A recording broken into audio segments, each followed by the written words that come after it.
प्यारे विद्यार्थियों, आज के इस वीडियो के अंदर आपका पुनः स्वागत है और इस वीडियो में हम कक्षा 10 के विद्यार्थियों के लिए गणित विषय का मॉडल प्रश्न पत्र उसे सरल करेंगे। और इस मॉडल प्रश्न पत्र के अंदर जो क्वेश्चन नंबर 3 जो है आपका पार्ट ए के अंदर जो आपको क्वेश्चन मिलेगा, क्वेश्चन नंबर 3 अति लघुरात्मक प्रश्न। और उसके अंदर जैसा कि आपको मालूम ही है, क्वेश्चन नंबर 3 में 12 प्रश्न आपको मिलेंगे और प्रत्येक प्रश्न का अंक भार जो है वो मैं आपको बता दूं, एक-एक अंक का आपको क्वेश्चन मिलने वाला है। यानी इस प्रकार क्वेश्चन नंबर 3 आपका कुल मिलाकर के 12 अंकों का होने वाला है और बहुत ही आसान है प्यारे विद्यार्थियों। इस क्वेश्चन के अंदर अंक आपको अपनी झोली में डालने के लिए, अंक अर्जित करने के लिए, और बहुत ही इम्पोर्टेंट भी है ये क्वेश्चन आपको अपनी परीक्षा की दृष्टि से अंक अधिक से अधिक अपनी झोली के अंदर डालने के लिए। तो हम यहाँ पर उसी क्वेश्चन का अभ्यास करने वाले हैं। पहले विद्यार्थियों, इस वीडियो को आप अंत तक ज़रूर देखिएगा ताकि इसके अंदर आपको किसी प्रकार की भी एग्ज़ाम के अंदर क्वेश्चन को सॉल्व करते समय परेशानी ना हो। तो हम बात करते हैं क्वेश्चन नंबर 1। इसके अंदर आपको ये दे रखा है प्यारे विद्यार्थियों, उस त्रिज्यखंड का क्षेत्रफल ज्ञात कीजिए जिसके चाप की लंबाई आपको 10 सेंटीमीटर दे रखी है और उसकी त्रिज्या आपको दे रखी है 6 सेंटीमीटर। तो यहाँ पर त्रिज्यखंड का क्षेत्रफल का आपने फॉर्मूला पढ़ा है। वो फॉर्मूला आपने पढ़ा है थीटा कोण के संगत त्रिज्यखंड का क्षेत्रफल, जिसमें आपको त्रिज्या और कोण दिया हुआ था, लेकिन आपको यहाँ पर त्रिज्या दे रखी है लेकिन कोण न देकर क्या दे रखा है, चाप की लंबाई दे रखी है। तो इसलिए यहाँ पर आप फॉर्मूला कौन सा अप्लाई करेंगे? त्रिज्यखंड का फॉर्मूला जो है, जब आपको चाप की लंबाई और त्रिज्या दे रखी हो तो फॉर्मूला आप बच्चों याद रखेंगे 1/2 एल इंटू आर। एल यहाँ पर चाप की लंबाई है और आर क्या है, यहाँ पर त्रिज्या है। ठीक है प्यारे विद्यार्थियों, तो हम यहाँ पर क्या करेंगे, इसकी वैल्यू पुट करेंगे। तो 1/2 इंटू एल, एल मीन्स चाप की लंबाई। तो यहाँ पर आपको चाप की लंबाई 10 दे रखी है और त्रिज्या दे रखी है आपको 6 सेंटीमीटर। तो यहाँ पर इस 2 के पाड़े से 6 को काट देंगे, कितनी बार कट गया, 3 बार। और अब आप गुणा कर देंगे इस 10 को 3 से, ये 10 दे रखा है और ये 3, तो यहाँ पर 10 गुणा 3 कितना आ गया, 30 सेंटीमीटर स्क्वायर। क्योंकि क्षेत्रफल दे रखा है तो यहाँ पर क्या लगाना होगा, आपको स्क्वायर लगाना होता है। 30 centimetre square is right answer in this question. तो हम बात करते हैं अब नेक्स्ट क्वेश्चन की, क्वेश्चन नंबर 2। और 2 नंबर जो क्वेश्चन है उसमें आपको दे रखा है प्यारे विद्यार्थियों, पीई इज इक्वल टू 0.05 और आपको पूछा है पीई बार यानी ई नहीं, ये पूछा है। तो प्यारे विद्यार्थियों, इस क्वेश्चन के लिए आपको फॉर्मूला अप्लाई करना पड़ेगा पीई प्लस पीई बार। क्या अप्लाई करोगे, P E plus P E bar is equal to 1। इसका अर्थ होता है कि घटना घटित होगी उसकी संभावना कितनी है, यानी प्रायिकता क्या है। और इसका अर्थ ये होता है कि घटना घटित नहीं होनी चाहिए, उसकी प्रायिकता कितनी है। इन दोनों का योग हमेशा क्या होता है विद्यार्थियों, 1 होता है। तो हमें यहाँ पर पीई का मान दे रखा है, वो अपन लिख देंगे 0.05 प्लस ये अपने को ज्ञात ही करना है P E bar is equal to 1। और अब हम क्या करेंगे, इसका इस लेफ्ट साइड से राइट साइड में क्या कर देंगे, पक्षांतर कर देंगे। तो यहाँ पर क्या हो जाएगा, माइनस का हो जाएगा। तो हम नेक्स्ट स्टेप जो लिखेंगे वो लिखेंगे P E bar is equal to 1 minus 0.05। अब वैसे विद्यार्थियों आप आराम से सरल कर सकते हैं, इसका आंसर आएगा 0.95। और अगर आप नहीं घटा सकते हैं दशमलव की, बाकी आपको सरल करने में परेशानी आती है, तो आप ये देख लीजिए 1 आपको लेना है। और अब आप देख लीजिए दशमलव के बाद कितने अंक है, 1 और ये 2। दशमलव के बाद में कितने अंक हो गए, 2 अंक। तो इसके क्या लगा दोगे, 2 जीरो लगा देंगे। और अब कितना है, ये 5 है ये संख्या, 5 घटा दीजिए, कितना आएगा, 95। तो यहाँ पर आप क्या कर दोगे, 95 लिख दोगे। और दशमलव के बाद में कितने अंक थे, 2 अंक। तो यहाँ पर 2 अंक गिन करके ये 1 और 2 दशमलव वापिस लगा देंगे, ये आपका राइट आंसर हो जाएगा। पहले विद्यार्थियों, ये क्वेश्चन आएगा, आपको गलत नहीं करना है, ये आपको ध्यान रखना है। बहुत ही आसानी से एकाग्रचित होकर के ये क्वेश्चन, इस क्वेश्चन का अंक आपको अपनी झोली में डालना है। अब हम बात करते हैं नेक्स्ट क्वेश्चन की, क्वेश्चन नंबर 3 की। और 3 नंबर जो क्वेश्चन है उसमें हमें ये दे रखा है, यदि एक अर्धगोले का संपूर्ण पृष्ठीय क्षेत्रफल, कौन सा गोला है, अर्धगोला है। ध्यान रखिए विद्यार्थियों, गोला है या अर्धगोला है, यहाँ पर हमें अर्धगोला दे रखा है। तो अर्धगोले के लिए संपूर्ण पृष्ठीय क्षेत्रफल, अर्धगोले के 2 क्षेत्रफल होते हैं, एक तो वक्र पृष्ठीय और एक होता है संपूर्ण। यहाँ पर हमें क्या दे रखा है, संपूर्ण पृष्ठीय क्षेत्रफल। कितना दे रखा है, 48 पाई 48 पाई वर्ग सेंटीमीटर। तो आपको क्या पूछा है क्वेश्चन में, इसकी त्रिज्या की लंबाई ज्ञात करनी है, यानी आपको त्रिज्या बतानी है। तो संपूर्ण पृष्ठीय क्षेत्रफल जो होता है अर्धगोले का, वो फॉर्मूला होता है 3 पाई आर स्क्वायर। और देख कितना रखा है हमें, 48 पाई।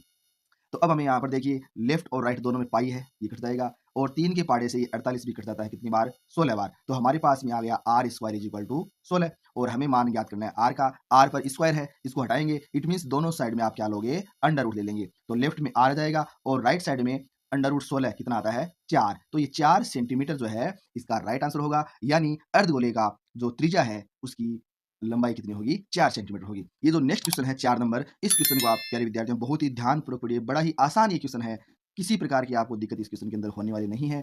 एक बेलन और एक शंकु के आधार और ऊंचाइयां समान है।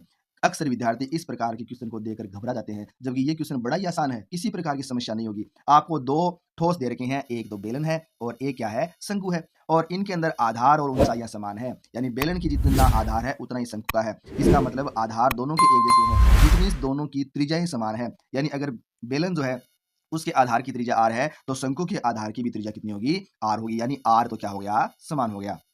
अब लेते हैं बात ऊंचाई की बात कर लेते हैं। ऊंचाई बेलन की जितनी ऊंचाई है उतनी ही शंकु की है। इसका अर्थ ये हो गया h जो है वो भी कितना है, समान है दोनों, यानी अगर हम बेलन की ऊंचाई h मानते हैं तो शंकु की भी ऊंचाई कितनी होगी, h होगी। यानी हम ये मान लेते हैं कि बेलन और शंकु की त्रिज्या r है और बेलन और शंकु की ऊंचाई h है। अब हमें ज्ञात क्या करना है, उस पर हम केंद्रित करेंगे अपने ध्यान को। आयतनों का अनुपात ज्ञात करना है, तो हम यहाँ पर दोनों की आयतन का फॉर्मूला अप्लाई करेंगे।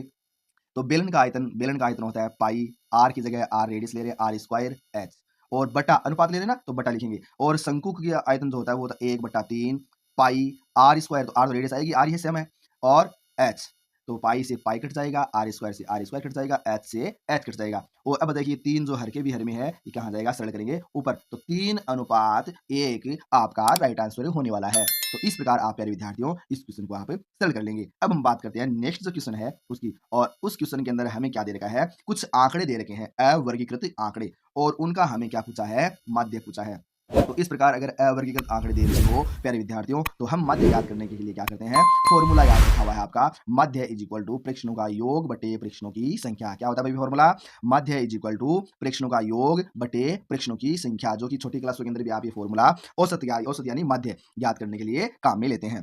तो यहाँ पर हम क्या करेंगे, इनका योग करेंगे। माध्य is equal to 6 plus 11 plus 21 plus 23 plus 14 plus 5 बटे में क्या आ जाएगा, बटे में हम लिख देंगे कितनी संख्या होगी, ये 6 संख्या होगी, और इनका आप योग करोगे, अंश में जो वैल्यू है उनका योग करोगे, तो आपके पास में आ जाएगा ये 80 बटे 6। अब आप 80 के अंदर भाग दोगे 6 का, तो भाग आपके पास में जाएगा, भागफल जो आएगा 13.33।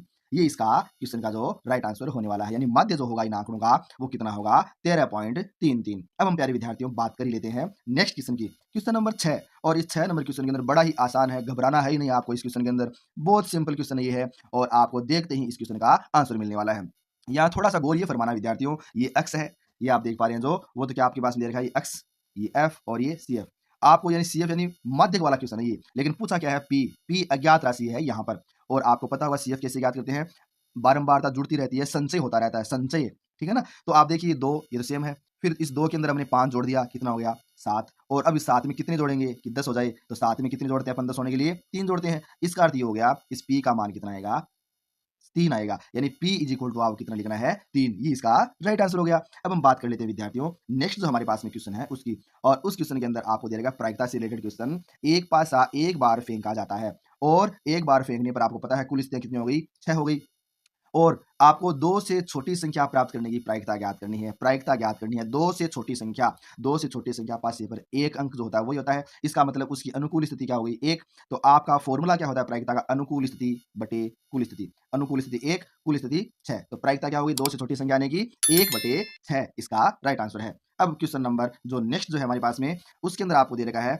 एक बंद लकड़ी के बक्से की लंबाई चौड़ाई ऊंचाई आपको दे रखी है कितनी, ये दे रखी है 90 50 और 30 सेंटीमीटर। इस बक्से का बाहरी पृष्ठीय क्षेत्रफल हमें ज्ञात करना है। तो इसके लिए आप बक्सा आप देख रहे हैं, बक्से की लंबाई भी है, चौड़ाई भी है, ऊंचाई भी है, यानी ये जो बक्सा है वो घनाभ की आकृति का है। किस प्रकार की आकृति का विद्यार्थियों, घनाभ की आकृति का है। और घनाभ की आकृति का यानी घनाभ का पृष्ठीय क्षेत्रफल आपको ज्ञात करना है। तो उसके लिए फॉर्मूला क्या होता है, घनाभ का पृष्ठीय क्षेत्रफल इज इक्वल टू 2 इंटू लंबाई गुणा चौड़ाई प्लस चौड़ाई गुणा ऊंचाई प्लस लंबाई गुणा ऊंचाई, ये इसका क्या होता है, फॉर्मूला होता है। तो अब आप क्या करोगे, इसके अंदर वैल्यू पुट करेंगे, और वैल्यू पुट करेंगे तो आप कुछ इस प्रकार लिखेंगे, 2 गुणा, ये इनको गुणा करोगे आप, इन 2 को पहले तो आ जाएगा 4500, उसके बाद नेक्स्ट को गुणा करोगे, लंबाई गुणा चौड़ाई को अपन ने गुणा कर लिया, अब चौड़ाई गुणा ऊंचाई गुणा करोगे तो आएगा 1500, और उसके बाद में लंबाई और ऊंचाई करोगे तो आ जाएगा 2700। अब आप इसको सरल करोगे, 2 गुणा और इनको आप सरल करोगे तो आपके पास में आता है 8700, और नेक्स्ट अंतिम स्टेप जो है वो आप लिखेंगे, यानी 2 को गुणा करोगे इससे तो आपके पास में आएगा 17400,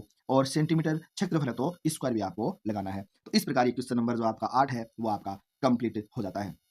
अब प्यारे विद्यार्थियों हम बात करते हैं नेक्स्ट जो क्वेश्चन आपके सामने है, क्वेश्चन नंबर 9। उसमें दे रखा है प्रथम 5 विषम संख्याओं का समांतर माध्य ज्ञात करना है। प्यारे विद्यार्थियों बहुत ही आसान ट्रिक इस क्वेश्चन की मैं बताने वाला हूं आपको, आप इस क्वेश्चन को ध्यान पूर्वक समझिए, बड़ा ही आसान है, आपको समांतर माध्य ज्ञात करने की जरूरत नहीं है, आप तुरंत इसका आंसर देंगे। आपको क्या कहा है? प्रथम 5 विषम संख्याएँ। तो प्रथम 5 विषम संख्या कौन-सी होती है? 1, 3, 5, 7, 9 और इसका समांतर माध्य पूछा है, तो इसके मध्य में संख्या कौन-सी है? इधर से काट दो ये, इधर से काट दो ये, बच कौन-सी गई? ये संख्या। ये इनका समांतर माध्य होने वाला है। आप सरल करोगे, प्रेक्षणों का योग बटे प्रेक्षणों की संख्या, उस फ़ॉर्मूले से भी आप निकालोगे, तो आपका राइट आंसर क्या होने वाला है? 5 आएगा। आप चाहे ज्ञात करके पता लगा सकते हैं और हाँ, यदि आपने ज्ञात किया है, तो कमेंट बॉक्स के अंदर लिखकर ज़रूर बताएँ कि आपको क्या यही आंसर मिला है। यदि ये मेरी ट्रिक प्यारे विद्यार्थियों आपको अच्छी लगी है, तो प्लीज़ कमेंट बॉक्स के अंदर रिप्लाई मुझे ज़रूर करें कि हाँ सर, ये ट्रिक हमें बहुत ही पसंद आई। बात करते हैं प्यारे विद्यार्थियों नेक्स्ट क्वेश्चन नंबर 10 उसकी। उसके अंदर हमें लिखा है अच्छी प्रकार फेंटी गई 52 पत्तों की ताश की गड्डी में तो 52 पत्ते होते हैं विद्यार्थियों, तो 52 पत्तों की गड्डी में से एक पत्ता निकालना है और इस पत्ते के दहला दहला होने की प्रायिकता आपको पता होगा विद्यार्थियों, दहले ताश की पत्ती में 4 होते हैं, तो अनुकूल स्थिति हो गई 4 और कुल स्थिति कितनी हमारे पास में 52 पत्ते हैं। तो इस प्रकार आपको प्रायिकता जो है वो कितनी मिलती है 1/13। पहले विद्यार्थियों याद रखिए इक्का होने की, बादशाह, बेगम, गुलाम, दहला ये सब एक पत्ता निकालने पर इनकी प्रायिकता हमेशा 1/13 होती है। इस क्वेश्चन को विद्यार्थियों आप गलत मत करना, आपको याद ही रखना है कि 1/13 इस क्वेश्चन का राइट आंसर होने वाला है। अब प्यारे विद्यार्थियों हम बात करते हैं नेक्स्ट जो क्वेश्चन है क्वेश्चन नंबर 11 और क्वेश्चन नंबर 11 जो है उसके अंदर हमें क्या दे रखा है एक घन की भुजा की लंबाई दे रखी है। घन की भुजा की लंबाई है 13 सेंटीमीटर और इसका आयतन आपको ज्ञात करना है। तो घन का जो आयतन होता है वो होता है भुजा क्यूब और भुजा क्यूब भुजा आपको दे रखी है 13 का घन और 13 का घन इसको आप सरल करते हो तो आता आयतन है इसलिए आप क्या लगाओगे सेंटीमीटर क्यूब घन लगाते हैं यहाँ पर। ठीक है, इस प्रकार हमने क्वेश्चन नंबर 11 सॉल्व किए हैं और नेक्स्ट जो क्वेश्चन है 12 नंबर और 12 नंबर जो क्वेश्चन है उसके अंदर आपको दे रखे हैं कुछ आंकड़े और उन आंकड़ों में एक अज्ञात राशि दे रखी है, अज्ञात चर जो देख पा रहे हैं अक्स, उसका मान ज्ञात करना है। आपको इन आंकड़ों का समांतर माध्य दिया हुआ है, क्या ज्ञात करना होगा? एक्स जो है उसका मान ज्ञात करना है। तो आप फॉर्मूला अप्लाई करेंगे, वही फॉर्मूला जो समांतर माध्य का फॉर्मूला होता है प्रेक्षणों का योग बटे प्रेक्षणों की संख्या। तो इनको आप जोड़ेंगे तो इनको जोड़ेंगे तो आपके पास मिलेगा 24 प्लस एक्स और माध्य ज्ञात करते हैं तो आंकड़े आपके पास में 5 है तो बटे में 5 लेकिन दे कितना रखा है माध्य समांतर माध्य 6 दे रखा है। यानी आंकड़ों का योग अपने किया 24 प्लस एक्स कुल आंकड़े हैं 5 बटे में 5 हो गया बराबर दे कितना रखा है माध्य 6। सरल करेंगे 24 plus x is equal to 5 को 6 से गुणा करते हैं कितना आता है 30 और अब इसे सरल करेंगे एक्स के लिए तो यहाँ पर 24 का पक्षांतरण कर देंगे 30 माइनस 24 बराबर कितना आ गया एक्स का मान 6। ये इस क्वेश्चन का राइट आंसर है। तो प्यारे विद्यार्थियों हमने यहाँ पर आपके कक्षा 10 के विद्यार्थियों के लिए जो पार्ट ए है उसमें क्वेश्चन नंबर 3 जिसमें कुल 12 प्रश्न आपको मिलेंगे। बहुत ही आसान है ये क्वेश्चन और आप अंक बहुत ही अच्छे तरीके से 100 बाय 100 अंक इसके लिए प्राप्त कर सकते हैं। तो आज का यह वीडियो प्यारे विद्यार्थियों आपको कैसा लगा? यदि आपको यह वीडियो पसंद आया है तो प्लीज़ लाइक करें, कमेंट करें और अधिक से अधिक आप अपने मित्रों को भी इस वीडियो को शेयर जरूर करें ताकि वो भी इस वीडियो का अधिकतम लाभ उठा सकें। प्यारे विद्यार्थियों नेक्स्ट वीडियो के अंदर मैं फिर हाजिर होऊंगा आपके लिए इसी प्रकार के यूजफुल, पावरफुल, बहुत ही शानदार कंटेंट के साथ। तब तक के लिए धन्यवाद।